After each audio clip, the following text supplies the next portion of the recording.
Hello folks, I'm out digging today. It's a peaceful day. I've been here for a while and I just have a clock gear to show. And it's looking like rain now, which I'm not a fan of. After 2 weeks of no rain, now we're gonna have rain on my digging day. It is not fair. Life is not fair. Well folks, I got corset busk clasp here. It's a little bent by the plow, but neat relic. Late Victorian, mid to late Victorian, or very early 20th century. Well folks, I got another corset busk clasp. This one is not bent. It's in great shape. Cool. Love these little items. Wow. And here's just a little shameless and brief plug for my relic book. If you want to learn about corset clasps or about 1800 other items, then go ahead and get a copy because all of the information is in there. Relics, a guide to identification. Reach out to me, get a copy now, and then you'll have it before Christmas. All right, back to the show. Well, folks, I think I have the face of a two-piece button.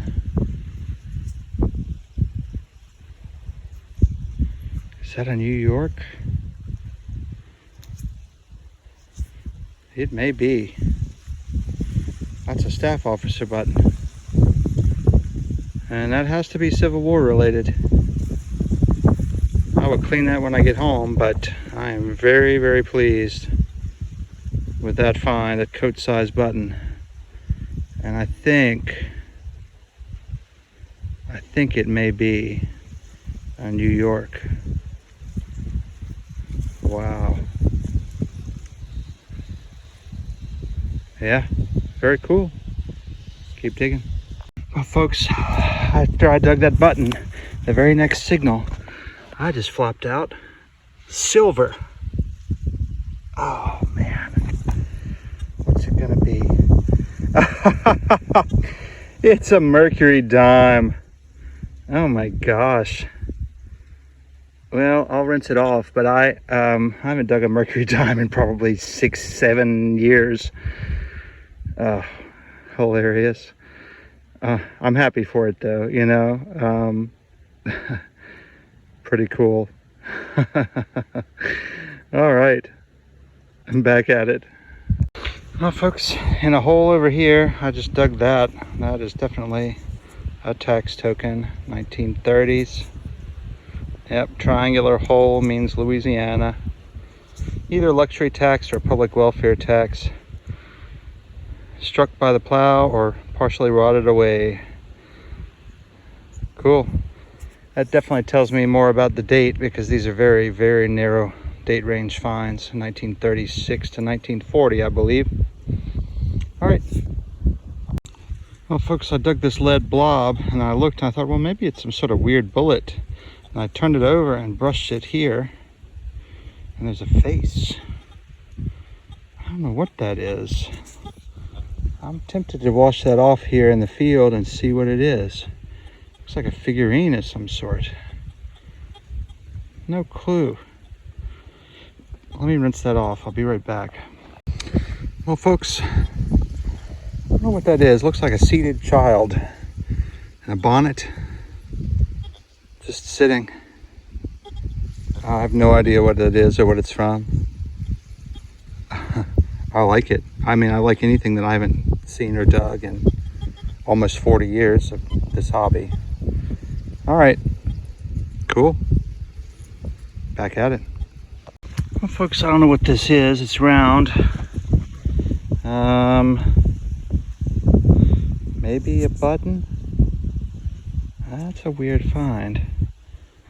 It could be a copper nickel Indian head cent. Doesn't read high enough to be a cent, but it is almost cent size, but it's kind of flattened and bent. I don't know. Maybe we'll see what that is when I get home. It's obviously been plow struck there. My bet is maybe a copper nickel Indian head cent or maybe a flying eagle, but it could just be a button or something completely different. All right. Well, folks, I just got a low beeper here. and it is round, and it's nickel sized. So guess what it's time for? It's time for the nickel guessing game. Nickel guessing game. What are you gonna be? A shield or a V? Maybe? A buffalo EO? I think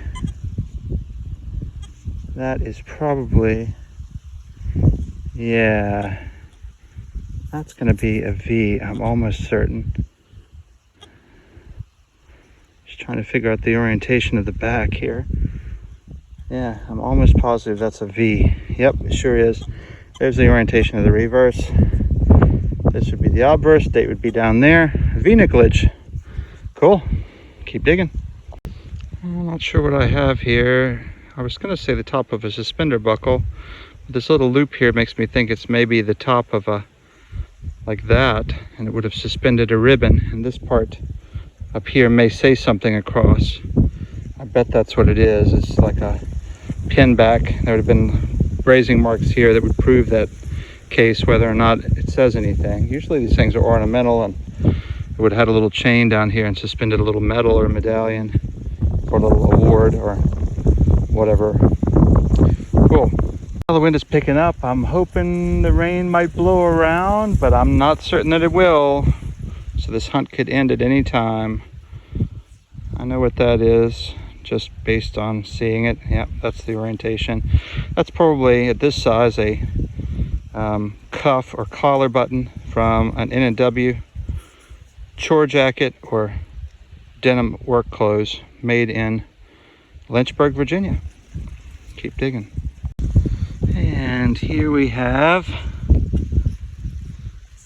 a harmonica reed plate fragment. Just a piece.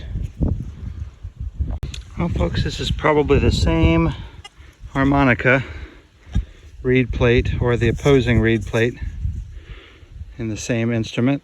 I just dug one over there and I dug more of it here, so they probably fit together. Cool.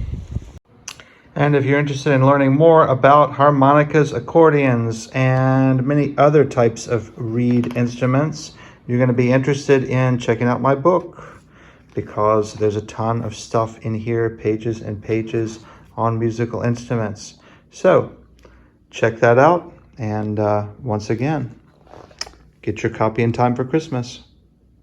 Well, folks, I don't know what this is. It was a high beeper.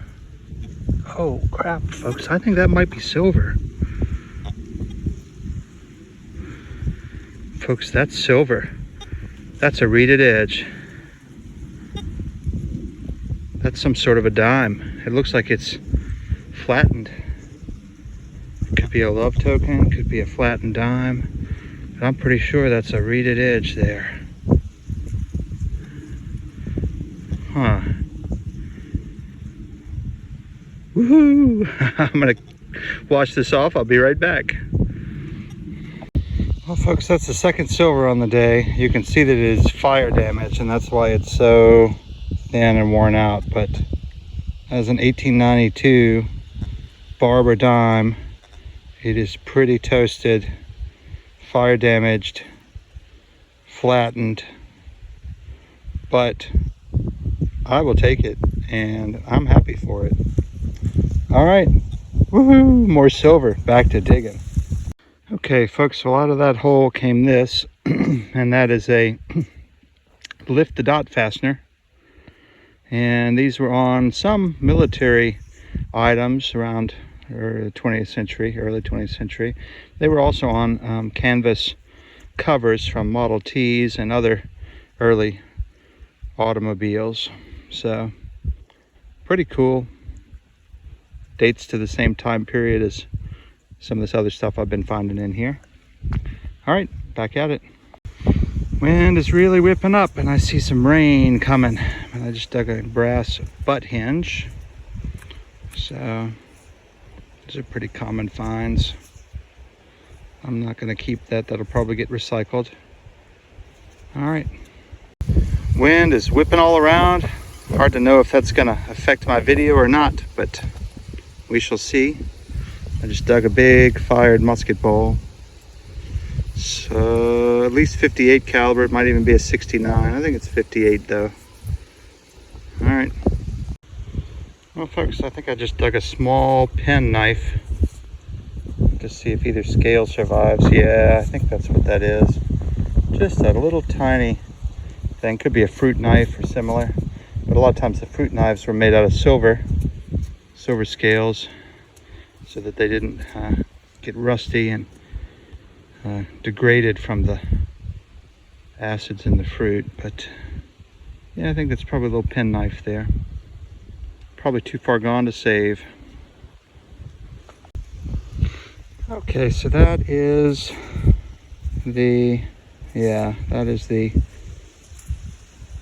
top of an oil lantern where the wick passed through this little metal piece, this little metal tube, so that you could turn the thumb wheel and turn the light up or down in intensity.